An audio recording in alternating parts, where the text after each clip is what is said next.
Redmi Note 10 series ഇന്ത്യയിൽ launch ചെയ്തിട്ടുണ്ട്. Redmi Note 10 സീരീസിൽ 3 ഫോണുകൾ വരുന്നുണ്ട്. Redmi Note 10, Redmi Note 10 pro, പിന്നെ റെഡ്മി നോട്ട് 10 പ്രോ മാക്സ്. ഇതിൽ റെഡ്മി നോട്ട് 10 അതുപോലെ തന്നെ റെഡ്മി നോട്ട് 10 പ്രോ എന്നീ ഫോണുകളെ പറ്റിയിട്ടുള്ള വീഡിയോസ് നമ്മൾ മുമ്പ് ചെയ്തിട്ടുണ്ട്.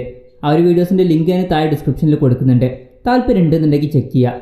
ഈ ഒരു വീഡിയോയിൽ നമ്മൾ നോക്കാൻ പോകുന്നത് റെഡ്മി നോട്ട് 10 പ്രോ മാക്സ് എന്ന ഫോണിൻ്റെ വിശേഷങ്ങളാണ്.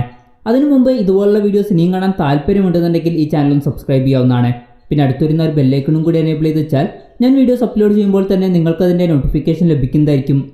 ആദ്യം ഡിസ്പ്ലേയുടെ കാര്യം പറയുകയാണെങ്കിൽ റെഡ്മി നോട്ട് 10 പ്രോ മാക്സിൽ 6.6 ഇഞ്ചിൻ്റെ ഫുൾ HD+ ഡിസ്പ്ലേ ആണ് വരുന്നത്. എടുത്തു പറയേണ്ട കാര്യം ഈ ഫോണിൽ സൂപ്പർ AMOLED ഡിസ്പ്ലേ ആണ് ഉപയോഗിച്ചിരിക്കുന്നത്. പിന്നെ ഈ ഫോണിൻ്റെ ഡിസ്പ്ലേയിൽ HDR10 സപ്പോർട്ട് ചെയ്യുന്നുണ്ട്. പിന്നെ എടുത്തു പറയേണ്ട മറ്റൊരു കാര്യം ഈ ഫോണിൻ്റെ ഡിസ്പ്ലേയിൽ 120 Hz റിഫ്രഷ് റേറ്റ് സപ്പോർട്ട് ചെയ്യുന്നുണ്ട്. സാധാരണ നമുക്ക് 20,000 രൂപയ്ക്ക് താഴെയുള്ള ഫോണുകളിൽ AMOLED ഡിസ്പ്ലേയും അതുപോലെ തന്നെ കൂടിയ റിഫ്രഷ് റേറ്റും ഒരുമിച്ച് കിട്ടാറില്ല. എന്നാൽ ഈ ഫോണിൽ നമുക്കത് കിട്ടുന്നുണ്ട്. അപ്പോൾ അത് വളരെ നല്ലൊരു കാര്യം തന്നെയാണ്. പിന്നെ ഈ ഫോണിൻ്റെ പീക്ക് ബ്രൈറ്റ്നസ് വരുന്നത് 1200 നിറ്റ്സ് ആണ്. അപ്പോൾ അത്യാവശ്യം നല്ല ബ്രൈറ്റ് ആയിട്ട് ഒരു ഡിസ്പ്ലേ ആയിരിക്കും ഈ ഫോണിൽ വരിക. പിന്നെ ഈ ഫോണിൽ പഞ്ചോൾ ഡിസ്പ്ലേ ആണ് കൊടുത്തിട്ടുള്ളത്. പഞ്ചോൾ വരുന്നത് ടോപ്പ് സെൻറ്റർ ഭാഗത്തായിട്ടാണ്. പിന്നെ പഞ്ചോളിൻ്റെ ഡയമീറ്റർ വരുന്നത് 2.96 mm മാത്രമാണ്. അപ്പോൾ അത്യാവശ്യം ചെറിയൊരു പഞ്ചോളാണ് ഈ ഫോണിൽ വരുന്നത്. ഈ ഫോണിൽ 360 ഡിഗ്രി ആംബിയന്റ് ലൈറ്റ് സെൻസർ കൊടുത്തിട്ടുണ്ട്. പിന്നെ ഫോണിൻ്റെ ഫ്രണ്ടിൽ ഗൊറില്ല ഗ്ലാസ് 5ൻ്റെ പ്രൊട്ടക്ഷൻ കൊടുത്തിട്ടുണ്ട്. അപ്പോൾ ഡിസ്പ്ലേയുടെ കാര്യത്തിൽ ഞാൻ ഈ ഫോണിന് 4.5 പോയിൻ്റാണ് കൊടുക്കുന്നത്. പിന്നെ ഈ ഫോണിൽ AMOLED ഡിസ്പ്ലേ ഉണ്ടെങ്കിലും in display finger print sensor ഒന്നും കൊടുത്തിട്ടില്ല. ഫിംഗർ പ്രിൻറ് സെൻസർ വരുന്നത് ഫോണിൻ്റെ സൈഡിൽ പവർ ബട്ടണിൽ ഇൻ്റഗ്രേറ്റ് ചെയ്തിട്ടാണ്. പിന്നെ ഫോണിൻ്റെ ബാക്കിൽ ഫ്രോസ്റ്റഡ് ഗ്ലാസ് ബാക്ക് ബോഡിയാണ് വരുന്നത്. പിന്നെ ഈ ഫോണിൻ്റെ ബാക്കിൽ ഇവോൾ എന്ന പേരിൽ വിളിക്കുന്ന ഒരു ഡിസൈനാണ് വരുന്നത്. ഈ ഫോണിൻ്റെ വെയിറ്റ് വരുന്നത് ഏകദേശം 192 ഗ്രാം ആണ്. ഫോണിൻ്റെ തിക്നെസ് വരുന്നത് 8.1 mm ആണ്. പിന്നെ ഈ ഫോണിൽ PTI കോട്ടിംഗ് കൊടുത്തിട്ടുണ്ട്. അപ്പോൾ ചെറിയ രീതിയിലൊക്കെ വെള്ളമായാലും വലിയ പ്രശ്നങ്ങളൊന്നും വരില്ല. പിന്നെ ഈ ഫോണിൻ്റെ 3 കളർ വേരിയൻസ് ആണ് ഇപ്പോൾ ഇന്ത്യയിൽ ലോഞ്ച് ചെയ്തിരിക്കുന്നത്. വിൻറ്റേജ് ബ്രോൺസ്, ഗ്ലേഷ്യർ ബ്ലൂ, പിന്നെ ഡാർക്ക് നൈറ്റ്. ഡിസൈൻ്റെ കാര്യത്തിൽ ഞാൻ ഈ ഫോണിന് 4 പോയിൻ്റാണ് കൊടുക്കുന്നത്. പ്രോസസ്സറിൻ്റെ കാര്യം പറയുകയാണെങ്കിൽ സ്നാപ്ഡ്രാഗൺ 732G എന്ന പ്രോസസ്സറുമായിട്ടാണ് ഈ ഫോൺ വരുന്നത്. പോക്കോ X3 എന്ന ഫോണിൽ വന്നിട്ടുള്ള അതേ ഒരു പ്രോസസ്സറാണിത്. ഈ ഒരു പ്രൈസ് റേഞ്ചിൽ അത്യാവശ്യം തിരക്കില്ലാത്ത നല്ലൊരു പ്രോസസ്സർ തന്നെയാണ് സ്നാപ്ഡ്രാഗൺ 732G എന്ന പ്രോസസ്സർ. പിന്നെ ഈ ഒരു പ്രോസസ്സറിൽ Adreno 618 എന്ന GPU ആണ് വരുന്നത്. പിന്നെ എടുത്തു പറയേണ്ട ഒരു കാര്യം ഈ ഫോണിൽ 5G സപ്പോർട്ട് ചെയ്യുന്നില്ല. ഇത് 4G ഫോണാണ്. ഇപ്പം 19,000 രൂപ പ്രൈസ് റേഞ്ചിലൊക്കെ ചില ഫോണുകളിൽ നമുക്ക് 5G സപ്പോർട്ട് കിട്ടുന്നുണ്ട്. അപ്പോൾ ഈ ഒരു പ്രൈസ് റേഞ്ചിൽ ഈ ഫോണിൽ 5G ഇല്ല എന്നുള്ളത് ചിലവർക്ക് ഒരു ഡീൽ ബ്രേക്കർ ആയിട്ട് വന്നേക്കാം. നിങ്ങൾക്ക് അതൊരു പ്രശ്നമാണോ എന്നുള്ള കാര്യം ജസ്റ്റ് ഒന്ന് കമൻറ്റ് ചെയ്യുക. പിന്നെ ഈ ഫോണിൻ്റെ 3 വെർഷൻസ് വരുന്നുണ്ട്. ബേസ് വേരിയൻറ്റിൽ 6GB റാമും 64GB ഇൻറ്റേർണലുമാണ് വരുന്നത്. പിന്നെ 6GB റാമും 128GB ഇൻറ്റേർണലുമായിട്ട് വരുന്ന വെർഷനും അതുപോലെ 8GB റാമും 128GB ഇൻറ്റേർണലുമായിട്ട് വരുന്ന വെർഷനും വരുന്നുണ്ട്. LPDDR4Xൻ്റെ റാമാണ് ഈ ഫോണിൽ ഉപയോഗിച്ചിരിക്കുന്നത്. UFS 2.2 സ്റ്റോറേജ് ടൈപ്പുമായിട്ടാണ് ഈ ഫോൺ വരുന്നത്. പിന്നെ മെമ്മറി എക്സ്പാൻഡ് ചെയ്യണമെന്നുണ്ടെങ്കിൽ ഈ ഫോണിൽ ഡെഡിക്കേറ്റഡ് മെമ്മറി കാർഡ് സ്ലോട്ട് കൊടുത്തിട്ടുണ്ട്. അതായത് 2 സിം യൂസ് ചെയ്യുമ്പോൾ തന്നെ ഒരു മെമ്മറി കാർഡ് നമുക്ക് സെപ്പറേറ്റ് ആയിട്ട് യൂസ് ചെയ്യാം. പിന്നെ ഫോൺ പെട്ടെന്ന് ഹീറ്റ് ആവാതിരിക്കാൻ വേണ്ടിയിട്ട് ഈ ഫോണിൽ ഡ്യുവൽ ലെയർ ഗ്രാഫൈറ്റ് കൂളിംഗ് കൊടുത്തിട്ടുണ്ട്.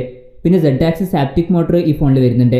അപ്പോൾ കുറച്ചും കൂടി ബെറ്റർ ആയിട്ടുള്ള വൈബ്രേഷൻ എഫക്റ്റും കാര്യങ്ങളൊക്കെ ഈ ഫോണിൽ നമുക്ക് ലഭിക്കും. പിന്നെ ഈ ഫോണിൽ IR ബ്ലാസ്റ്റർ കൊടുത്തിട്ടുണ്ട്. പ്രോസസ്സറിൻ്റെ കാര്യത്തിൽ ഞാൻ ഈ ഫോണിന് 3.5 പോയിൻ്റാണ് കൊടുക്കുന്നത്. പിന്നെ എടുത്തു പറയേണ്ട മറ്റൊരു കാര്യം ഈ ഫോണിൽ ഡ്യുവൽ സ്റ്റീരിയോ സ്പീക്കേഴ്സ് കൊടുത്തിട്ടുണ്ട്. ഹൈറസ് ഓഡിയോയും സപ്പോർട്ട് ചെയ്യുന്നുണ്ട്. ഈ ഫോണിൽ 3.5 mm ഓഡിയോ ജാക്ക് കൊടുത്തിട്ടുണ്ട്. പിന്നെ ആൻഡ്രോയിഡ് 11 ബേസ് ആയിട്ടുള്ള MIUI 12 സോഫ്റ്റ്വെയറുമായിട്ടാണ് ഈ ഫോൺ വരുന്നത്. സോഫ്റ്റ്വെയറിൻ്റെ കാര്യത്തിൽ ഞാൻ ഈ ഫോണിന് 3.5 പോയിൻ്റാണ് കൊടുക്കുന്നത്. പിന്നെ ക്യാമറയുടെ കാര്യം പറയുകയാണെങ്കിൽ ഫോണിൻ്റെ പിന്നിൽ 4 ക്യാമറ സെൻസേഴ്സാണ് വരുന്നത്. ഇതിൽ എടുത്തു പറയേണ്ട കാര്യം ഈ ഫോണിൽ 108 മെഗാപിക്സലിൻ്റെ മെയിൻ ക്യാമറ സെൻസറാണ് വരുന്നത്. f1.9 അപ്പേഴ്സറിലാണ് ഈ ഒരു സെൻസർ വരുന്നത്. ഇത് സാംസങ് ISOCELL H1 സെൻസറാണ്. 20,000 രൂപയ്ക്ക് താഴെ നമുക്ക് വേറെ ഒരു ഫോണുകളിലും 108 മെഗാപിക്സലിലെ ക്യാമറ ഒന്നും കിട്ടുന്നില്ല. പിന്നെ പറയേണ്ട മറ്റൊരു കാര്യം റെഡ്മി നോട്ട് 9 പ്രോ എന്ന ഫോണും അതുപോലെ തന്നെ റെഡ്മി നോട്ട് 9 പ്രോ മാക്സ് എന്ന ഫോണും തമ്മിൽ കാര്യമായിട്ടുള്ള ഒരു വ്യത്യാസം വരുന്നത് ഈ ഒരു മെയിൻ ക്യാമറ സെൻസറിൻ്റെ കാര്യത്തിലാണ്. ഇതിൽ 108 മെഗാപിക്സലിലെ മെയിൻ ക്യാമറ സെൻസർ ഉണ്ട്. റെഡ്മി നോട്ട് 9 പ്രോ എന്ന ഫോണിൽ 64 മെഗാപിക്സലിലെ മെയിൻ ക്യാമറ സെൻസറാണുള്ളത്. അപ്പോൾ നിങ്ങൾക്ക് ക്യാമറ അത്രയും ഇമ്പോർട്ടൻ്റ് ആയിട്ടുള്ള ഒരു കാര്യമാണെന്നുണ്ടെങ്കിൽ മാത്രം റെഡ്മി നോട്ട് 9 പ്രോ മാക്സ് എന്ന ഫോൺ എടുത്താൽ മതി. അതല്ലാന്നുണ്ടെങ്കിൽ റെഡ്മി നോട്ട് 9 പ്രോ എന്ന ഫോൺ എടുക്കുന്നതാണ് നല്ലത്. 2 ഫോണുകൾ തമ്മിൽ 3000 രൂപയുടെ വ്യത്യാസം വരുന്നുണ്ട്. പിന്നെ അത് പറയുമ്പോഴും ഇമ്പോർട്ടൻ്റ് ആയിട്ടുള്ള ഒരു കാര്യം ശ്രദ്ധിക്കണം. മെഗാപിക്സൽ കൂടിയോണ്ട് മാത്രം ക്വാളിറ്റി കൂടിക്കൊള്ളണമെന്നില്ല. അപ്പോൾ 2 ഫോണുകളുടെയും ക്യാമറ കമ്പാരിസണും കാര്യങ്ങളൊക്കെ നോക്കിയതിന് ശേഷം മാത്രം ഒരു ഫോൺ സെലക്ട് ചെയ്യുക. പിന്നെ ഈ ഫോണിൽ 8 മെഗാപിക്സലിൻ്റെ അൾട്രാ വൈഡ് ആംഗിൾ ലെൻസ് കൊടുത്തിട്ടുണ്ട്. ഇതിൻ്റെ ഫീൽഡ് ഓഫ് വ്യൂ വരുന്നത് 119 ഡിഗ്രിയാണ്. പിന്നെ 5 മെഗാപിക്സലിൻ്റെ സൂപ്പർ മാക്രോ ലെൻസ് ഇതിൽ വരുന്നുണ്ട്. ഇത് ടെലിഫോട്ടോ ലെൻസ് ഇൻ്റഗ്രേറ്റ് ചെയ്തിട്ടുള്ള മാക്രോ ലെൻസ് ആണ്. പിന്നെ ഈ ഫോണിൽ 4ാമത് 2 മെഗാപിക്സലിൻ്റെ ഡെപ്ത് സെൻസറാണ് വരുന്നത്. ലോ ലൈറ്റ് പെർഫോമൻസ് മെച്ചപ്പെടുത്താൻ വേണ്ടിയിട്ട് നൈറ്റ് മോഡ് 2.0 എന്നുള്ള ഫീച്ചർ കൊടുത്തിട്ടുണ്ട്. പിന്നെ ഈ ഫോണിൻ്റെ ക്യാമറ സോഫ്റ്റ്വെയറിൽ കുറേ ഫീച്ചേഴ്സും കാര്യങ്ങളൊക്കെ വരുന്നുണ്ട്. Magic clone mode, long exposure mode, video pro mode, dual video, ഇതുപോലെ കുറേ ഫീച്ചേഴ്സ് കൊടുത്തിട്ടുണ്ട്. സെൽഫി ക്യാമറയുടെ കാര്യം പറയുകയാണെങ്കിൽ ഫ്രണ്ടിൽ 16 മെഗാ പിക്സലിൻ്റെ f2.45 വരുന്ന സെൽഫി ക്യാമറയാണ് ഈ ഫോണിൽ വരുന്നത്. പിന്നെ ഫോണിൽ നൈറ്റ് മോഡൊക്കെ സപ്പോർട്ട് ചെയ്യുന്നുണ്ട് സെൽഫി ക്യാമറയിലും. ക്യാമറയുടെ കാര്യത്തിൽ ഞാൻ ഈ ഫോണിന് 4 പോയിൻ്റാണ് കൊടുക്കുന്നത്. ഇവിടെ ശ്രദ്ധിക്കേണ്ട ഒരു കാര്യം, നമ്മൾ ഈ ഒരു പോയിന്റ് കൊടുക്കുന്നത് സ്പെസിഫിക്കേഷൻ മാത്രം നോക്കിയിട്ടാണ്. പിന്നെ ബാറ്ററിയുടെ കാര്യം പറയുകയാണെങ്കിൽ ഈ ഫോണിൽ 5020 mAh ബാറ്ററിയാണ് വരുന്നത്. ഈ ഫോണിൽ 33 വാട്ടിൻ്റെ ഫാസ്റ്റ് ചാർജിങ് സപ്പോർട്ട് ചെയ്യുന്നുണ്ട്. കമ്പനി അവകാശപ്പെടുന്നത് ഏകദേശം 30 മിനിറ്റ് കൊണ്ട് 59% വരെ ഈ ഫോൺ ചാർജ് ചെയ്യാൻ കഴിയുമെന്നാണ്. അതുപോലെ തന്നെ ഏകദേശം 75 മിനിറ്റ് കൊണ്ട് ഈ ഫോൺ ഫുള്ളായിട്ട് ചാർജ് ചെയ്യാൻ കഴിയും. പിന്നെ ടൈപ്പ് സി ചാർജിംഗ് പോർട്ടുമായിട്ടാണ് ഈ ഫോൺ വരുന്നത്. ബാറ്ററിയുടെ കാര്യത്തിൽ ഞാൻ ഈ ഫോണിന് 3 പോയിൻ്റാണ് കൊടുക്കുന്നത്.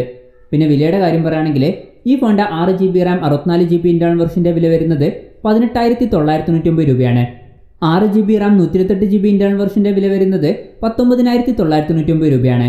8GB RAM 128GB ഇൻ്റേണൽ വെർഷൻ്റെ വില വരുന്നത് 21,999 രൂപയാണ്. മാർച്ച് 18 മുതലാണ് ഈ ഫോണിൻ്റെ സെയിൽ സ്റ്റാർട്ട് ചെയ്യുന്നത്.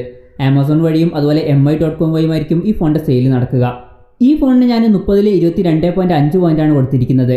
നിങ്ങൾ ഈ ഫോണിന് എത്ര പോയിന്റ് കൊടുക്കുന്നുള്ള കാര്യം ജസ്റ്റ് ഒന്ന് കമൻറ്റ് ചെയ്യുക. ഓവറോൾ നമ്മൾ നോക്കുകയാണെന്നുണ്ടെങ്കിൽ ഈ ഒരു പ്രൈസ് റേഞ്ചിൽ അത്യാവശ്യം നല്ല ഫീച്ചേഴ്സും കാര്യങ്ങളൊക്കെ ഈ ഫോണിൽ വരുന്നുണ്ട്.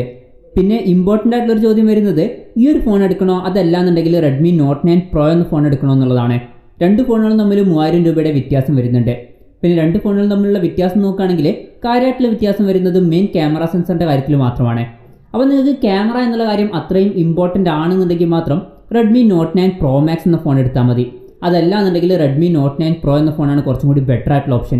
കാരണം 3000 രൂപയുടെ ഡിഫറൻസ് വരുന്നുണ്ട്. പിന്നെ നമ്മൾ നേരത്തെ പറഞ്ഞ കാര്യം പ്രത്യേകം ശ്രദ്ധിക്കുക. മെഗാ പിക്സലോട് മാത്രം കാര്യമില്ല, ക്വാളിറ്റിയും കൂടി വേണം. അപ്പോൾ ഈ രണ്ട് ഫോണുകളുടെയും ക്യാമറ കമ്പാരിസൺ വീഡിയോസൊക്കെ നോക്കിയതിന് ശേഷം മാത്രം ഒരു ഫോൺ സെലക്ട് ചെയ്യുക. എന്തായാലും ഈ ഫോണിനെ പറ്റിയിട്ടുള്ള നിങ്ങളുടെ അഭിപ്രായം ജസ്റ്റ് ഒന്ന് കമൻറ്റ് ചെയ്യുക.